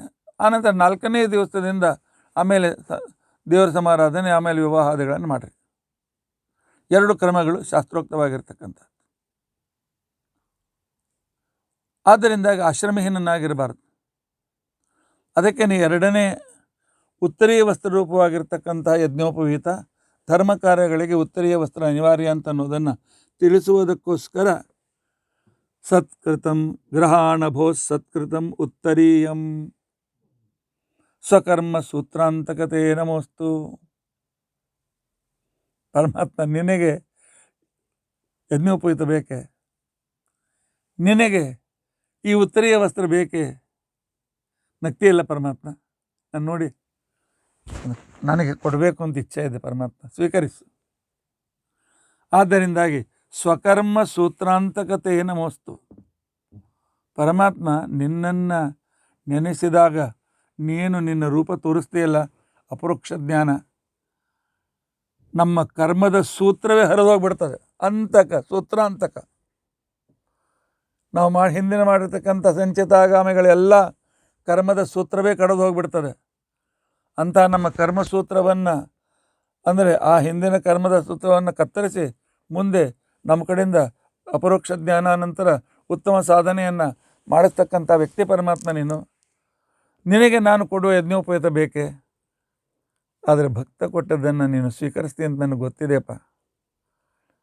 ಆದ್ದರಿಂದ ಗೃಹಾಣ ಭೋ ಸತ್ಕೃತ ಮುತ್ತರೀಯಂ ಸ್ವಕರ್ಮ ಸೂತ್ರಾಂತಕತೆ ನಮೋಸ್ತು.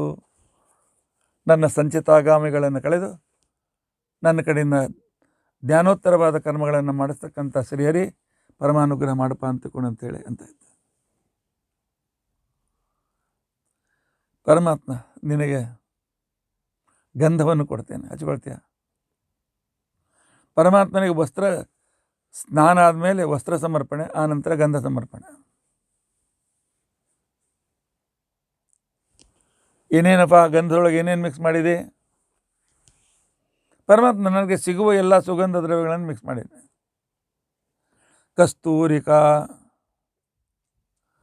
ಕಸ್ತೂರಿಯನ್ನು ತೆಗೆದಿದ್ದೇನೆ. ಕಸ್ತೂರಿಕಾ ಕರ್ದಮ ಚಂದ್ರ ಸಂಜ್ಞ ಕಾಶ್ಮೀರ ಸಂಯೋಜಿತ ಗಂಧಧಾರಂ. ಆನಂತರ ಕಾಶ್ಮೀರ ಹಿಮಾಲಯದಲ್ಲಿ ಸಿಗುವ ಒಂದು ಥರದ ಹಸು, ಕಸ್ತೂರಿ ಮೃಗಗಳು ಅಲ್ಲೇ ಇರ್ತವೆ. ಅದರ ಕಸ್ತೂರಿ ಮೃಗದ ಹೊಕ್ಕಳ ಹತ್ತಿರ ಆಗುವ ಒಂದು ವಿಶಿಷ್ಟವಾದ ಗಡ್ಡೆಯಲ್ಲಿ ಸಿಗುವ ಸುಗಂಧಿತವಾದ ದ್ರವ್ಯ. ಆನಂತರ ಒಂದು ವಿಶಿಷ್ಟ ಜಾತಿಯ ಆಕಳಿನಲ್ಲಿ ಸಿಗತಕ್ಕಂಥ ಒಂದು ರೀತಿಯಾಗಿರ್ತಕ್ಕಂಥ ಒಂದು ಇನ್ನೊಂದು ದ್ರವ್ಯ, ಹಳದಿ ಬಣ್ಣದ ದ್ರವ್ಯ ಇರ್ತದೆ. ಆಕಳದ ಹಣೆಯ ಹಣೆಯ ಕೋಶದಿಂದ ತೆಗೆದಿರ್ತಕ್ಕಂಥದ್ದು. ಅದು ಕೂಡ ಅತ್ಯಂತ ಸುಗಂಧ, ಸಿಗೋದಿಲ್ಲ ಈಗಿನ ದಿವಸದಲ್ಲಿ. ಆದರೆ ನಾವು ಸಣ್ಣವರಿದ್ದಾಗ ನೋಡಿದ್ದೇವೆ. ಅದು ಈ ಹಳದಿ ಬಣ್ಣದಂತೆ ಇರ್ತದೆ. ಅದು ಸ್ವಲ್ಪ ನೀವು ಮುಟ್ಟಿದ್ರೆ ಸಾಕು 3 ದಿವಸ ಅದರ ಸುಗಂಧ ಹೋಗೋದಿಲ್ಲ, ಅಷ್ಟು ಸುಗಂಧಿತವಾಗಿರ್ತಕ್ಕಂಥದ್ದು.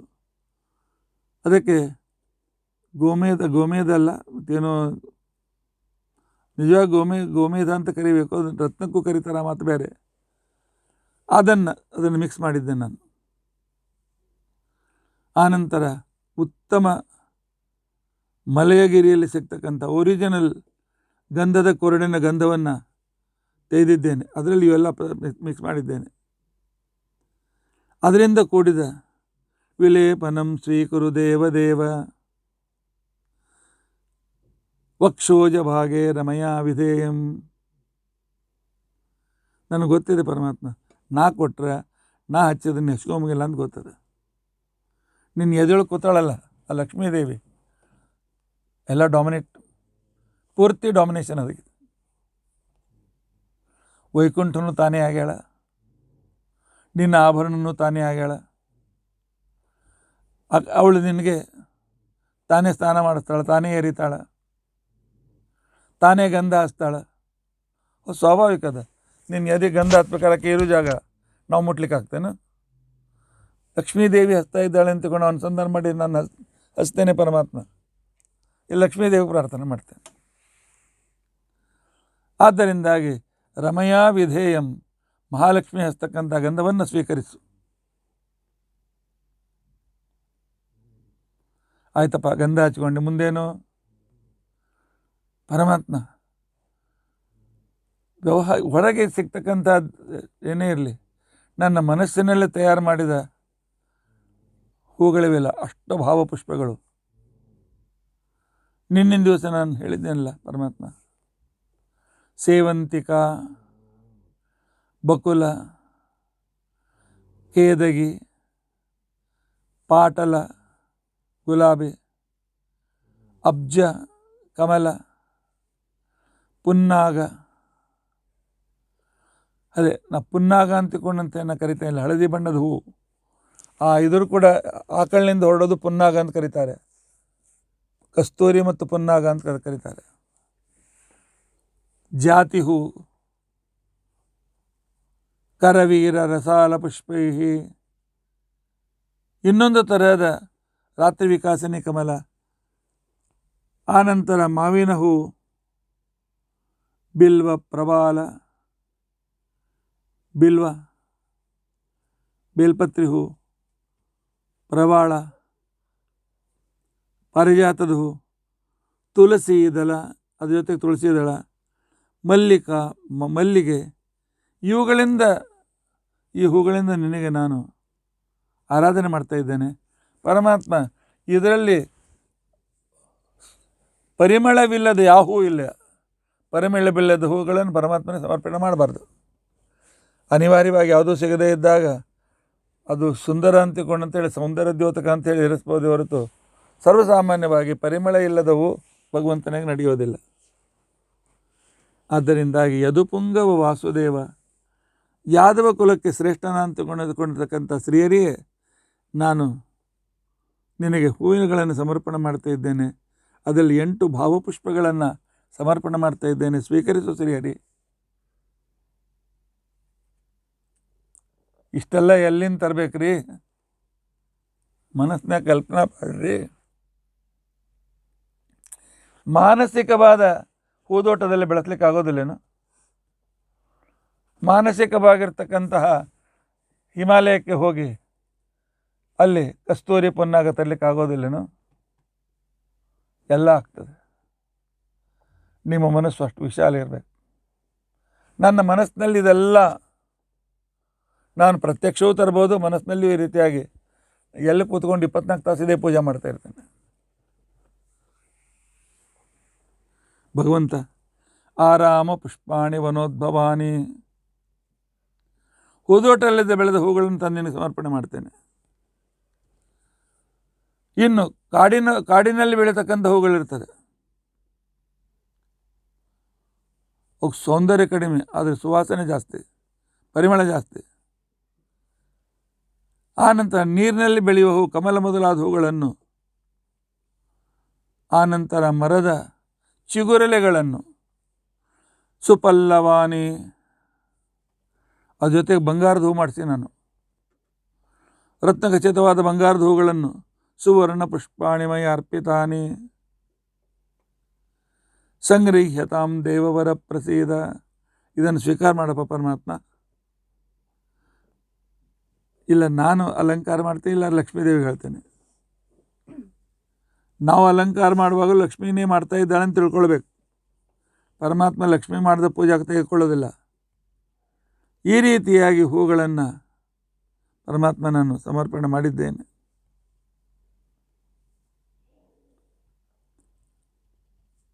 ಆನಂತರ ಪರಮಾತ್ಮನಿಗೆ ಧೂಪವನ್ನು ಸಮರ್ಪಣೆ ಮಾಡ್ತೇನೆ.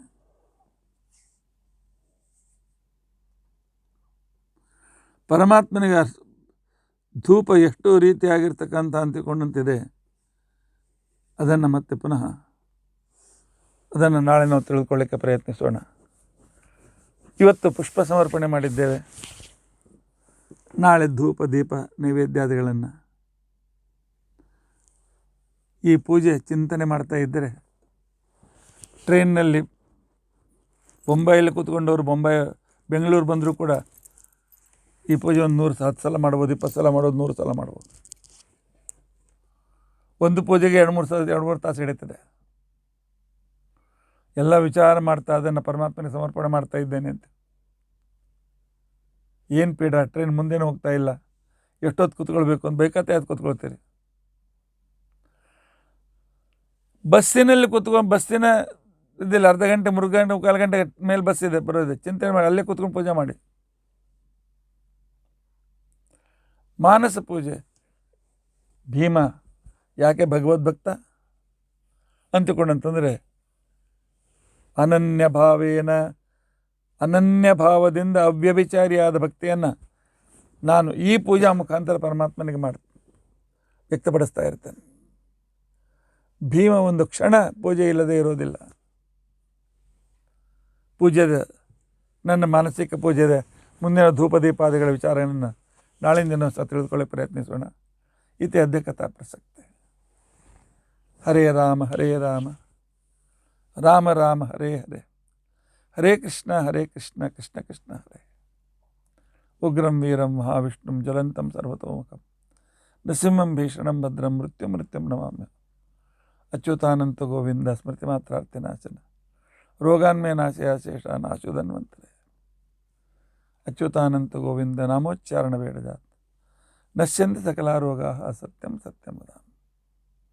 ಅಕ್ಷಯಂ ಕರ್ಮ ಯಸ್ಮಿನ್ ಪರೇ ಸ್ವರ್ಪಿತಂ ಪ್ರಕ್ಷಯಂ ಯಾಂತಿ ದುಃಖಾನಿ ಯನ್ನಾಮತಃ. ಅಕ್ಷರೋ ಯೋಜರ ಸರ್ವದೇವಾಮೃತಃ ಕುಕ್ಷಿಗಂ ಯಸ್ಯ ವಿಶ್ವಂ ಸದಾಜಾಧಿಕಂ ಪ್ರೀಣಯಾಮೋ ವಾಸುದೇವಂ ದೇವತಾ ಮಂಡಲ.